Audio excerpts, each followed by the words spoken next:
രാഹുൽ മാങ്കൂട്ടത്തിന് അനുകൂലവും പ്രതികൂലവുമായ രണ്ട് തീരുമാനങ്ങൾ രണ്ട് കോടതിയിൽ നിന്ന് ഉണ്ടായിട്ടുള്ള ഒരു ദിവസമാണ്.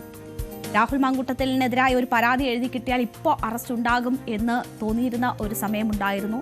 അതിനുശേഷം ഇപ്പോൾ 10 ദിവസം പിന്നിടുന്നു. 10ാം ദിവസവും ഒളിവിലാണ്.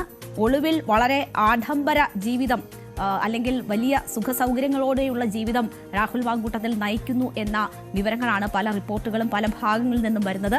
അങ്ങനെ 10 ദിവസം രാഹുലിനെ ഒളിവിൽ സുഖജീവിതത്തിന് വിട്ടത് ആരാണ്, എന്തുകൊണ്ടാണ് അറസ്റ്റ് വൈകുന്നത് തുടങ്ങി നിരവധി ചോദ്യങ്ങൾ ഇങ്ങനെ ഉയരുന്നു. ആരോപണ പ്രത്യാരോപണങ്ങൾ ഉയരുന്ന ഒരു ഘട്ടം കൂടിയാണ് ഇന്ന്. തിരുവനന്തപുരം പ്രിൻസിപ്പൽ സെഷൻസ് കോടതി രാഹുലിന്റെ മുൻകൂർ ജാമ്യാപേക്ഷ തള്ളിയിരുന്നു. തുടർന്നാണ് രാഹുൽ ഹൈക്കോടതിയെ സമീപിക്കുന്നത്. അവിടെ അനുകൂല നിലപാട് ഇന്ന് രാഹുലിനുണ്ടാവുകയാണ്.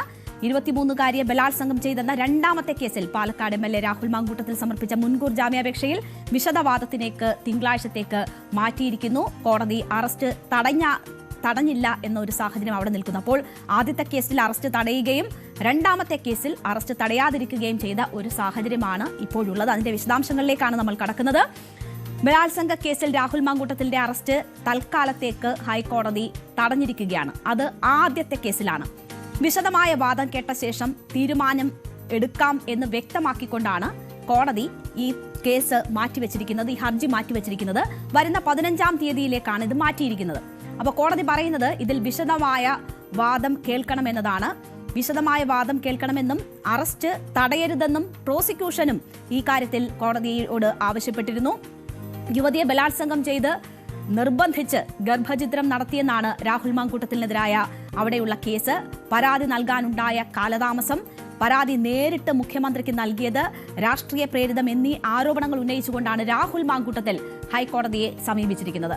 പരസ്പര സമ്മതത്തോടെയുള്ള ബന്ധം ആണ് എന്നും ആ ബന്ധത്തിൽ വിള്ളലുണ്ടാകുമ്പോൾ ബലാത്സംഗ പരാതി ഉന്നയിക്കുന്നത് അനുചിതമെന്നും സുപ്രീം കോടതിയുടെ ഉൾപ്പെടെയുള്ള വിധിന്യായങ്ങൾ ചൂണ്ടിക്കാട്ടിക്കൊണ്ടാണ് 57 പേജുള്ള ഹർജി രാഹുൽ മാങ്കൂട്ടത്തിൽ ഈ കോടതിക്ക് മുന്നിൽ എത്തിച്ചിരിക്കുന്നത്. ജസ്റ്റിസ് കെ ബാബു മുൻപാകെ 32-ാമതായാണ് ഈ ഹർജി ലിസ്റ്റ് ചെയ്തത്. അത് ആദ്യം പരിഗണിക്കണമെന്ന് പ്രതിഭാഗം അഭിഭാഷകൻ ആവശ്യപ്പെട്ടു. മുൻകൂർ ജാമ്യാപേക്ഷയുടെ ആദ്യ സിറ്റിംഗിൽ വാദം കേൾക്കാതെ സംസ്ഥാന സർക്കാരിന്റെ വിശദീകരണം തേടിയിട്ട് പിന്നീട് പരിഗണിക്കുന്നതാണ് ഈ കാര്യങ്ങളിൽ പതിവായിട്ടുള്ള ഒരു കോടതി രീതി എന്ന് പറയുന്നത്. അപ്പോൾ ഇത് ഒഴിവാക്കാനായിരുന്നു പ്രതിഭാഗം അഭിഭാഷകന്റെ ഈ തിരക്കിട്ട ഒരു നീക്കം ഇന്നുണ്ടായത്. സംസ്ഥാന സർക്കാരിന് വേണ്ടി ഡയറക്ടർ ജനറൽ ഓഫ് പ്രോസിക്യൂഷനും നേരിട്ട് ഇന്ന് ഹാജരാകുന്ന ഒരു സാഹചര്യമുണ്ടായി. കേസിൽ വിശദമായി വാദം കേൾക്കണം എന്നതായിരുന്നു പ്രതിഭാഗത്തിന്റെ ആവശ്യം.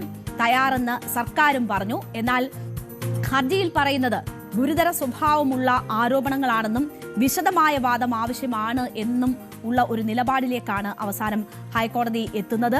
അതുകൊണ്ട് ഇത് 15-ാം തീയതി പരിഗണിക്കാമെന്ന് കോടതി ചൂണ്ടിക്കാട്ടുകയായിരുന്നു. അതുവരെ രാഹുൽ മാങ്കൂട്ടത്തിന്റെ അറസ്റ്റ് കോടതി തടയുകയും ചെയ്തു. അതാണ് രാഹുൽ മാങ്കൂട്ടത്തിന് അനുകൂലമായി വന്നത്. അതേസമയം പ്രോസിക്യൂഷൻ ഇന്ന് തന്നെ വിശദമായ വാദം കേൾക്കണമെന്നും അറസ്റ്റ് തടയരുതെന്നും ആവശ്യപ്പെടുന്ന ഒരു ഘട്ടമൊക്കെ ഉണ്ടായെങ്കിലും കോടതി അത് കേട്ടില്ല. കോടതി അതിന് തയ്യാറാകാതെ ഇത് 15-ലേക്ക് മാറ്റുകയായിരുന്നു. ഉഭയകക്ഷി സമ്മതപ്രകാരമുള്ള ബന്ധമാണെന്നതടക്കം ഹർജിക്കാരൻ ഇതിൽ ചൂണ്ടിക്കാട്ടുന്ന ഒരു സാഹചര്യമുണ്ട്. ഭരണഘടനാ സ്ഥാപനമായ കോടതിക്ക് മുന്നിലാണ് ഗുരുതര സ്വഭാവമുള്ള ഹർജി എത്തിയിരിക്കുന്നത്. ഇക്കാര്യത്തിൽ കൂടുതലൊന്നും താൻ ഈ ഘട്ടത്തിൽ പറയുന്നില്ല എന്ന് ജഡ്ജി പറയുന്നു. കേസിൽ മുൻവിധിയില്ല, തീരുമാനമെടുക്കാൻ വിശദമായ വാദം ആവശ്യമാണെന്നും 15-ാം തീയതി കേൾക്കാമെന്നുമാണ് കോടതി ഇക്കാര്യത്തിൽ ഒടുവിലെത്തിയ ഒരു നിലപാട്.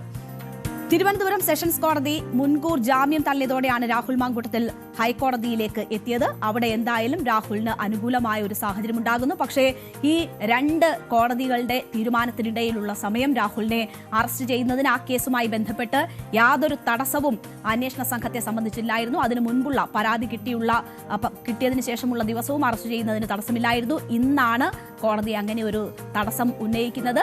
ഇനി ആ ഹർജിയിൽ തീരുമാനമുണ്ടാകുന്നതുവരെ രാഹുലിനെ അറസ്റ്റ് തടഞ്ഞിരിക്കുകയാണ് കോടതി. അന്വേഷണ സംഘത്തിനെ സംബന്ധിച്ച ആദ്യ കേസിൽ രാഹുൽ മാങ്കൂട്ടത്തിലിനെ ഇനി അറസ്റ്റ് ചെയ്യുക ഇപ്പോഴത്തെ സാഹചര്യത്തിൽ സാധ്യമല്ലാതെ വന്നിരിക്കുന്നു. മറ്റൊരു ഹർജിയിൽ അത് തിരുവനന്തപുരത്താണ് സമർപ്പിച്ചത്. നമുക്കറിയാം 2 കേസുകൾ രാഹുൽ മാങ്കൂട്ടത്തിനെതിരെയുണ്ട്. രണ്ടാമത്തേത് 23 വയസ്സുകാരി സമർപ്പിച്ച ബലാത്സംഗ കുറ്റം ആണ് രാഹുൽ മാങ്കൂട്ടത്തിനെതിരെ ചുമത്തിയിരിക്കുന്നത്. ഈ ഹർജിയിൽ പ്രോസിക്യൂഷന്റെ നിലപാട് തേടിയ കോടതി രാഹുൽ മാങ്കൂട്ടത്തിന്റെ അറസ്റ്റ് തടഞ്ഞില്ല എന്നൊരു സാഹചര്യം ഉണ്ട്. രണ്ടാമത്തെ കേസിൽ കോടതി അറസ്റ്റ് തടഞ്ഞിട്ടില്ല. ഹർജിയിൽ വിധി വരുന്നതുവരെ അറസ്റ്റ് തടയണം എന്നതായിരുന്നു രാഹുലിന്റെ അഭിഭാഷകൻ അവിടെയും ആവശ്യപ്പെട്ടിരുന്നത്. എന്നാൽ FIR നിലനിൽക്കില്ലെന്നും പരാതിക്കാരിയില്ലാത്ത FIR ആണെന്നും ഒക്കെയുള്ള രാഹുലിന്റെ വാദം കേട്ടിട്ടും അറസ്റ്റ് കോടതി തടഞ്ഞില്ല. 23-കാരിയെ ബലാത്സംഗം ചെയ്ത എന്ന കേസിലാണ് പാലക്കാട് MLA രാഹുൽ മാങ്കൂട്ടത്തിൽ സമർപ്പിച്ച മുൻകൂർ ജാമ്യാപേക്ഷയിൽ വിശദമായ വാദം വേണമെന്ന് കണ്ടുകൊണ്ട് കോടതി അത് തിങ്കളാഴ്ചത്തേക്ക് മാറ്റിയിരിക്കുന്നത്. ഹർജിയിൽ പ്രോസിക്യൂഷന്റെ നിലപാട് തേടിയ കോടതി രാഹുൽ മാങ്കൂട്ടത്തിന്റെ അറസ്റ്റ് തടഞ്ഞില്ല എന്നത് അന്വേഷണ സംഘത്തെ സംബന്ധിച്ച് വേണമെങ്കിൽ ആ കേസിൽ രാഹുലിനെ അറസ്റ്റ് ചെയ്യാനുള്ള ഒരു സാധ്യത തുറന്നിടുന്നതാണ്. ഹർജിയിൽ വിധി വരുന്നതുവരെ അറസ്റ്റ് തടയണമെന്ന് രാഹുൽ ആവശ്യപ്പെട്ടിരുന്നു. ഒരു അറസ്റ്റിനുള്ള എല്ലാ സാഹചര്യങ്ങളും ഒഴിവാക്കുക എന്നതാണ് രാഹുലും രാഹുലിന്റെ അഭിഭാഷകരും ശ്രമിച്ചുകൊണ്ടിരിക്കുന്നത്. വിവിധ കോടതികളിൽ അതിനുള്ള നീക്കങ്ങളാണ് അവർ നടത്തിയിരുന്നത്. പക്ഷേ തിരുവനന്തപുരത്തെ കോടതി ഇപ്പോൾ ആ ആവശ്യം തള്ളിക്കളഞ്ഞിരിക്കുകയാണ്. FIR നിലനിൽക്കില്ലെന്നും പരാതിക്കാരിയില്ലാത്ത FIR ആണ് എന്നതുമാണ് രാഹുൽ ഈ കേസുമായി ബന്ധപ്പെട്ട് പ്രധാനമായും വാദിക്കുന്നത്. KPCC പ്രസിഡന്റിനാണ് ഈ മെയിൽ കിട്ടിയത്. KPCC പ്രസിഡന്റിന് രാഹുൽ ഗാന്ധിക്ക് പ്രിയങ്ക ഗാന്ധിക്ക് ആണ് ഈ പരാതി അയച്ചിരുന്നത്. അപ്പോൾ KPCC പ്രസിഡന്റാണ് ഈ പരാതി അന്വേഷണ ഉദ്യോഗസ്ഥർക്ക് കൈമാറുന്നത്, പോലീസിന് കൈമാറുന്നത്.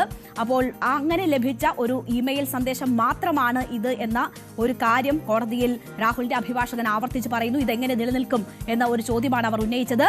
തദ്ദേശ തെരഞ്ഞെടുപ്പ് മുന്നിൽ കണ്ടുള്ള ഒരു കേസാണ് ഇത് എന്ന കാര്യവും രാഹുലിന്റെ അഭിഭാഷകൻ വാദിച്ചു.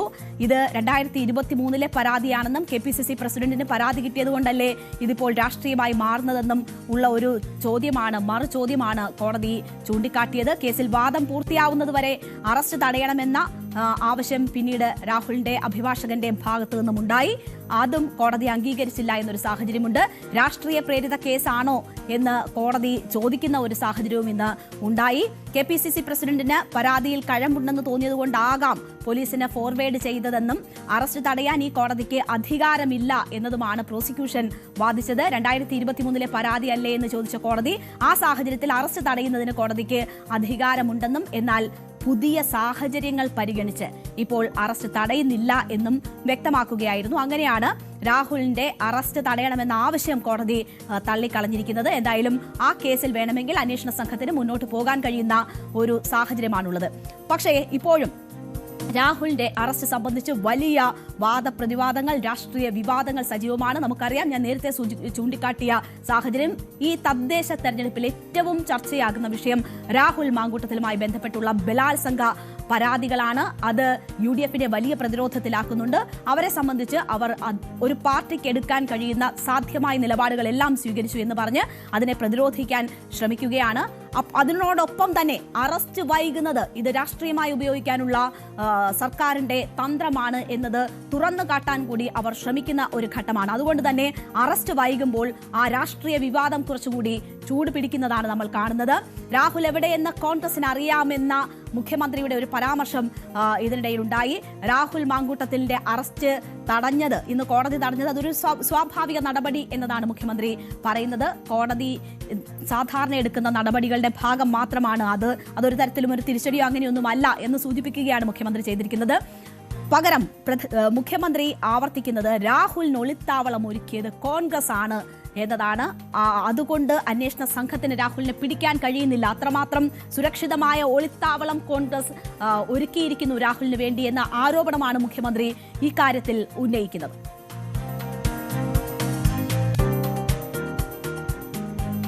പോലീസിന് അദ്ദേഹത്തെ കണ്ടെത്താനായില്ല എന്നുള്ളത് ശരിയാണ്. പോലീസ് അറിഞ്ഞുകൊണ്ട് അദ്ദേഹത്തെ അറസ്റ്റ് ചെയ്യാതിരിക്കുകയാണ് എന്ന് പറയുന്നത് ശരിയായ കാര്യം. ഇവർക്ക് അറിയാമല്ലോ എവിടെയാണെന്നുള്ളത്. ഇപ്പറയുന്നയാള് ഇവിടുന്ന് ഒളിവിൽ പോകുന്നതിന് ആവശ്യമായ സഹായങ്ങളൊക്കെ ചെയ്തു കൊടുത്തത് അദ്ദേഹത്തിന്റെ സഹപ്രവർത്തകരാണ്. ആ സഹപ്രവർത്തകർ എന്ന് പറയുന്നത് കോൺഗ്രസിന്റെ പ്രവർത്തകരും നേതാക്കളുമാണ്. ആ നേതാക്കൾ ഇവിടെയുള്ളവർ മാത്രമല്ല, എല്ലാ തലങ്ങളിലുള്ളവരുണ്ട്. അതുകൊണ്ടാണല്ലോ സംസ്ഥാനത്തിന് പുറത്തടക്കം നല്ല രീതിയിൽ സംരക്ഷണ വലയം തീർത്തിരിക്കുന്നതെന്ന് മാധ്യമങ്ങളിൽ റിപ്പോർട്ട് ചെയ്യുന്നതിനിടയായത്. അപ്പോ അവർക്കാണ് എവിടെയാണ് ഉള്ളത് എന്ന് കൃത്യമായിട്ട് അറിയാവുക. ആ അറിയുന്നവര് ഇങ്ങനെ പറയുന്നത് ആത്മാർത്ഥതയോടെയാണെങ്കിൽ ചെയ്യേണ്ട ഒരു കാര്യം അത് പോലീസിനെ അറിയിക്കുക. ഈ അറസ്റ്റ് ഇതുവരെ നടത്തരുത് എന്ന് കോടതി പറഞ്ഞിട്ടുണ്ടാകാം. അത് സ്വാഭാവികമായി നടക്കുന്നൊരു കാര്യം മാത്രമാണ്. അത് കോടതിയുടെ നടപടിയുടെ ഭാഗമാണ്. അപ്പോ മുഖ്യമന്ത്രി ഇപ്പോൾ രാഹുൽ ഒളിവിൽ കഴിയുന്നതിന്റെ ഉത്തരവാദിത്തം കോൺഗ്രസിന് മേൽ വെക്കാനാണ് ശ്രമിച്ചിരിക്കുന്നത്. അദ്ദേഹത്തിന്റെ വാക്കുകളിലൂടെ അവർ ആ ഒളി സങ്കേതത്തിൽ നിന്ന് ആത്മാർത്ഥമാണ് അവരുടെ ഈ വിഷയത്തിലുള്ള നിലപാടെങ്കിൽ ഒളി സങ്കേതത്തിൽ നിന്ന് രാഹുലിനെ പുറത്തേക്ക് കൊണ്ടുവരണം എന്നതാണ് മുഖ്യമന്ത്രി പറയുന്നത്. അപ്പോൾ രാഹുലിന്റെ അറസ്റ്റ് വൈകുന്നതിന്റെ ഉത്തരവാദിത്തവും കോൺഗ്രസിന് മേൽ വെക്കുക എന്നതാണ് മുഖ്യമന്ത്രി ആ പ്രതികരണത്തിലൂടെ ഉദ്ദേശിച്ചിരിക്കുന്നത്. അവിടെ കെ മുരളീധരന്റെ പ്രതികരണം എന്നത് രാഹുൽ എവിടെയെന്ന് കോൺഗ്രസിന് അറിയാമെന്ന മുഖ്യമന്ത്രിയുടെ പരാമർശത്തിലാണ് കെ മുരളീധരൻ മറുപടി പറയുന്നത്. അങ്ങനെയാണെങ്കിൽ എന്തിനാണ് മുഖ്യമന്ത്രിയായി ഇരിക്കുന്നത് എന്നൊരു ചോദ്യമാണ് അദ്ദേഹം ചോദിക്കുന്നത്. ആ കസേര മറ്റാരെങ്കിലും ഏൽപ്പിച്ചുകൂടെ എന്ന് ചോദിക്കുന്നു, പരിഹസിക്കുന്നു. രാഹുലിനെ കണ്ടുപിടിക്കേണ്ടത് സർക്കാരിന്റെ ചുമതലയാണ് എന്ന് കെ മുരളീധരൻ മുഖ്യമന്ത്രി ഓർമ്മിപ്പിക്കുകയാണ്. കോൺഗ്രസിനെ സംബന്ധിച്ച് രാഹുൽ അടഞ്ഞ അധ്യായമാണ് എന്നതും കെ മുരളീധരൻ പറയുന്നു. മുഖ്യമന്ത്രി പറഞ്ഞത് രാഹുൽ മാങ്കൂട്ടത്തിൽ എവിടെയെന്ന് സതീശൻ പറയട്ടെ, ഞങ്ങൾ അറസ്റ്റ് ചെയ്യാമെന്നാണ്. അതെയോ? എന്നാ പിന്നെ എന്തിനാ ഇയാൾ ഈ മുഖ്യമന്ത്രി സ്ഥാനത്തിരിക്കുന്നത്? അത് മുഖ്യമന്ത്രി സ്ഥാനം കൂടെ അങ്ങോട്ട് ഏൽപ്പിച്ചോട്ടെ, അതും കൂടെ ഏൽപ്പിച്ചോട്ടെ, എന്നാ കണ്ടുപിടിക്കാം. അറസ്റ്റ് ഒഴിവാക്കിയിട്ടുണ്ട് ഒരു കേസിൽ രാഹുൽ മാങ്കൂട്ടത്തിൽ. അല്ല, അത് നിയമത്തിന്റെ വഴിക്ക് കിടക്കട്ടെ. ഞാൻ പറയുന്നത്, അങ്ങനെ ഒരാൾ ഇന്ന സ്ഥലത്തുണ്ട് എന്ന് സംശയം ഉണ്ടെങ്കിൽ സംസ്ഥാന DGP, കർണാടക DGPക്ക് ഒരു കത്തയക്കണം. ഇങ്ങനെ ഒരാൾ ഒളിയിൽ പോയിട്ടുണ്ട്, അവിടെ ഉണ്ടെങ്കിൽ ഈ കേരള പോലീസിന് കൈമാറണം. ഇന്ന് എന്ന കുറ്റങ്ങൾ ചെയ്ത വ്യക്തിയാണ്. അങ്ങനെ പറഞ്ഞിട്ടുണ്ടോ? പിന്നെ എന്തിനാണ് ഇങ്ങനെ പറയുന്നത്? സ്വയം മലന്ന് കടന്ന് തുപ്പിയിട്ട് മുഖത്ത് മുഴുവൻ തുപ്പലായ ഒരു അങ്ങേയറ്റം നാണമില്ലാതെ നടുറോട്ടിൽ നിൽക്കുന്ന ഒരു മനുഷ്യന്റെ അവസ്ഥയിലേക്ക് മാർക്സിസ്റ്റ് പാർട്ടി ഇന്ന് മാറിയിരിക്കുക. രാഹുൽ എത്ര നാളിങ്ങനെ ഒളിയിൽ കഴിയുമെന്ന് അങ്ങനെ അതിന്റെ വഴിക്ക് നടക്കട്ടെ. ഞങ്ങൾക്ക് ഇനി ആ ബാധ്യതയില്ല. ആ ചാപ്റ്റർ ഈസ് ക്ലോസ്. ഞങ്ങളോട് ന്യൂസ് 18നോടാണ് കെ മുരളീധരന്റെ ആ പ്രതികരണം വരുന്നത്. ഈ വിഷയത്തിൽ വൈരുദ്ധ്യങ്ങളില്ലാതെ എല്ലാവരും ഒരു നിലപാട് കോൺഗ്രസിൽ സ്വീകരിക്കുന്നു എന്നതുകൂടി നമ്മൾ കാണണം. രാഹുൽ എവിടെയെന്ന് മുഖ്യമന്ത്രിക്കും പോലീസിനും കൃത്യമായി അറിയാമെന്നാണ് UDF കൺവീനർ അടൂർ പ്രകാശ് ഈ വിഷയത്തിൽ പറഞ്ഞിരിക്കുന്നത്. സർക്കാർ രാഷ്ട്രീയം കളിക്കുകയാണ്, സ്വർണ്ണക്കൊള്ളയിൽ നിന്ന് ശ്രദ്ധ മാറ്റാനാണ് ഇതിലൂടെ സർക്കാർ ലക്ഷ്യമിടുന്നത് എന്നതും അടൂർ പ്രകാശ് സൂചിപ്പിക്കുന്നു. ആഭ്യന്തര വകുപ്പ് കൈകാര്യം ചെയ്യുന്ന മുഖ്യമന്ത്രിക്കാണ് ഏറ്റവും നന്നായിട്ട് ഒരു പ്രതി എവിടെ ഉണ്ട് എന്നതിനെ കുറിച്ച് അറിയാൻ കഴിയുന്ന അദ്ദേഹത്തിന് തന്നെയാണ്. അദ്ദേഹം ഇപ്പോ എന്തിനു വേണ്ടിയാണ് ഇതിൽ നിന്ന് ഒഴിഞ്ഞു മാറി പോകുന്നത് എന്നതിനെ കുറിച്ച് എനിക്കറിയില്ല. ഇതെല്ലാം ചെയ്യുന്നത് കേരളത്തിലെ സ്വർണ്ണക്കൊള്ള എന്ന് പറയുന്നത് അവസാനിപ്പിക്കുവാൻ വേണ്ടിയും ആ സ്വർണ്ണക്കൊള്ള ജനങ്ങളുടെ മുമ്പിലേക്ക് വരാതിരിക്കുന്നതിന് വേണ്ടിയാണ് ഈ തെരഞ്ഞെടുപ്പ് കഴിയുന്നതുവരെയും ഇതുപോലെ പല കാര്യങ്ങളും നീട്ടിക്കൊണ്ട് പോകുന്നത്. രാഹുലിനെ അറസ്റ്റ് ചെയ്യാൻ കാലതാമസം വരുത്തിയതാണ് നിലവിലെ തിരിച്ചടിക്ക് കാരണമെന്നതാണ് BJP ചൂണ്ടിക്കാട്ടുന്നത്. കെ സുരേന്ദ്രൻ അത്തരമൊരു അഭിപ്രായം പറയുന്നു. കയ്യെത്തും ദൂരത്ത് രാഹുൽ ഉണ്ടായിട്ടും അറസ്റ്റ് ചെയ്തില്ല. കോടതി നടപടിയിൽ നീതീകരണമില്ല. അതിന്റെ പ്രാഥമികമായ കാര്യങ്ങൾ പോലും പരിഗണിക്കാതെയാണ് ഈ അറസ്റ്റ് തടഞ്ഞ നടപടി കോടതിയുടെ ഭാഗത്തു നിന്നും ഉണ്ടായിരിക്കുന്നത് എന്നതാണ് BJP ചൂണ്ടിക്കാട്ടുന്നത്. അതിൽ സർക്കാരിനെ പ്രതിസ്ഥാനത്ത് നിർത്തുക എന്നതാണ് BJP ചെയ്യുന്നത് ഈ കേസുമായി ബന്ധപ്പെട്ട്. ഞാൻ കോടതി വിധിയെ വിമർശിക്കുന്നില്ല, പക്ഷേ ഒറ്റനോട്ടത്തിൽ 15-ാം തീയതി വരെ സമയം കൊടുത്തതിൽ ഒരു നീതീകരണവും കാണുന്നില്ല എന്നുള്ളത് സത്യമാണ്. പിന്നെ രാഹുൽ മാങ്കൂട്ടത്തിനെ അറസ്റ്റ് ചെയ്യാൻ ഗവൺമെന്റിന് താല്പര്യമില്ല എന്നുള്ളത് ഉറപ്പായിരുന്നല്ലോ. തദ്ദേശ തെരഞ്ഞെടുപ്പ് വരെ രാഹുൽ മാങ്കൂട്ടത്തിന്റെ അറസ്റ്റ് നീട്ടിക്കൊണ്ടുപോകാനുള്ള രാഷ്ട്രീയ തീരുമാനത്തിനുള്ള തിരിച്ചടിയാണ്. ഞങ്ങൾ ആദ്യമേ ഇത് ചൂണ്ടിക്കാണിച്ചതാണ്. കയ്യെത്തും ദൂരത്ത് മാങ്കൂട്ടം ഉണ്ടായിട്ടും അദ്ദേഹത്തെ അറസ്റ്റ് ചെയ്യാൻ പോലീസ് തയ്യാറായില്ല. ഈ ചർച്ച തെരഞ്ഞെടുപ്പ് വരെ നീട്ടിക്കൊണ്ടുപോകാൻ അവർ ആഗ്രഹിച്ചിരുന്നു. അതിനുള്ള തിരിച്ചടിയാണ് ഇപ്പോൾ ഉണ്ടായിരിക്കുന്നത്.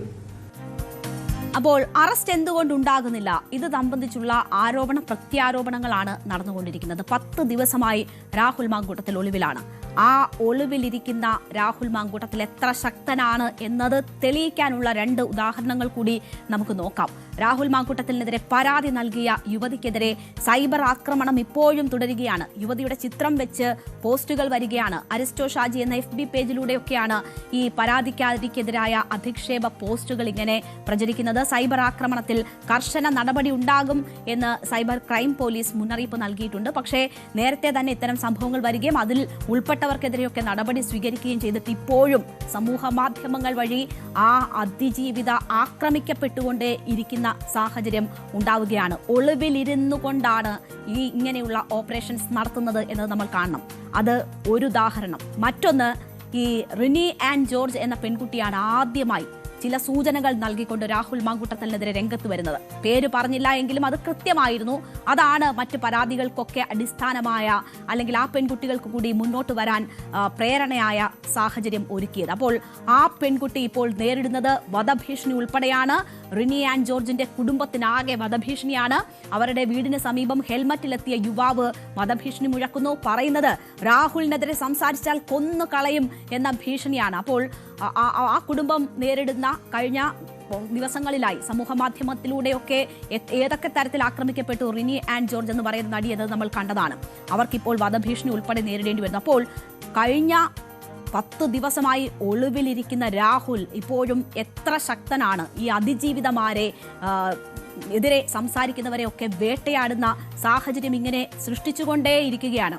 അപ്പോൾ ജാമ്യം ഇപ്പോൾ കോടതികളെ സമീപിക്കുമ്പോൾ അറസ്റ്റ് ഉൾപ്പെടെ തടഞ്ഞുകൊണ്ട് രാഹുലിന് അനുകൂലമാകുന്ന ഒരു സാഹചര്യം സൃഷ്ടിക്കപ്പെടുമ്പോൾ അത് ഈ പരാതിയുമായി മുന്നോട്ട് വന്നവരെ ഉൾപ്പെടെ ഏതൊക്കെ തരത്തിൽ ബാധിക്കും എന്നത് നമ്മൾ കാണണം.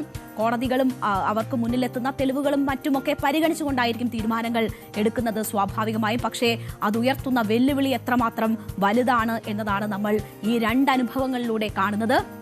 ഇപ്പോൾ രണ്ടാമത്തെ കേസിലും ഇനി കോടതി തിങ്കളാഴ്ച എന്ത് നിലപാടെടുക്കുന്നു എന്നത് നമ്മൾ കാത്തിരുന്ന് തന്നെ കാണേണ്ടുന്നതാണ്. അപ്പോൾ ഒളിവിലിരുന്നും ഈ വിധത്തിലുള്ള വേട്ടയാടലുകൾ തുടർന്നുകൊണ്ടിരിക്കവെയാണ് ഈ അറസ്റ്റ് വൈകുന്നത് ഉൾപ്പെടെയുള്ള നടപടികൾ ഉണ്ടാകുന്നത്. അത് സർക്കാരിന് മേൽ വിരൽ ചൂണ്ടുന്നതാണ്. ഏതെങ്കിലും രാഷ്ട്രീയ ആവശ്യങ്ങൾക്കായി അല്ലെങ്കിൽ രാഷ്ട്രീയ സാഹചര്യം അനുകൂലമാക്കുന്നതിനായി അറസ്റ്റ് തടയുകയാണ് എങ്കിൽ അത് നിരവധി ചോദ്യങ്ങൾ ഉന്നയിക്കും. സർക്കാരിനെ വിശ്വസിച്ച് പരാതി നൽകിയ പെൺകുട്ടികളാണ്. അവർക്കുൾപ്പെടെ ഈ അവസ്ഥ നേരിടുമ്പോൾ രാഹുലിന്റെ അറസ്റ്റ് വൈകുന്നതിൽ മറുപടി പറയേണ്ടുന്ന ബാധ്യത അന്വേഷണ സംഘത്തിന്, സർക്കാരിന് ഒക്കെ വന്നു ചേരുന്ന ഒരു സാഹചര്യം കൂടിയാണ് ഉള്ളത്.